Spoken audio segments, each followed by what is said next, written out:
নমস্কার বন্ধুরা, কেমন আছো সবাই? আশা করছি সবাই ভালোই আছো, আমি ভালো আছি। তো দেখো আমরা সবাই মিলে বের হয়ে পড়লাম পুজো করতে। এই ভিডিওটা হলো সপ্তমীর দিন। মা, বম্মা, ভাই, বোন আর বড় আমরা চলে গেলাম। তারপর বাবা তো কালীবাড়িতেই ছিল, তো সেখানে কালীবাড়ির প্যান্ডেলটা হপিং করে তারপর আমরা সবাই মিলে চলে গেলাম ওই পারে সেকুন বাড়ি। তো সেখানে দেখো দুটো পুজো দেখলাম রাস্তার সামনে। তারপরে চলে গেলাম রামকৃষ্ণ ফিল্ডে, সেখানে একটা অনেক সুন্দর প্যান্ডেল হয়েছিল। দেখো অনেকটা জাপি দিয়ে করেছিল, খুব সুন্দর হয়েছিল প্যান্ডেলটা। তো সেখানে গিয়ে আমরা সবাই মিলে প্যান্ডেল হপিং করে নিলাম।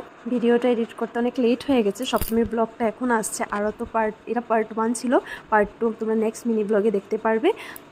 একা হাতে সব কিছু করতে হয়, তাই অনেকটা লেট হয়ে যায় এডিট করতে। তো এতদিন অনেকটা বিজি ছিলাম, তাই কিছু করতে পারিনি। তো এখন এই জন্য এডিট করে করে ভয়েস ওভার দিয়ে দিচ্ছি। এখান থেকে তারপর আমরা চলে গেলাম দাদাদের বাড়িতে। তো বৌদি নবরাত্রি করেছিল, সেখানে গিয়ে প্রণাম টনাম করে তারপর আমরা আবার চলে গেলাম ওই পারে। খুব তাড়াতাড়ি একটা মিনি ব্লগ নিয়ে আসবো। Thank you for watching.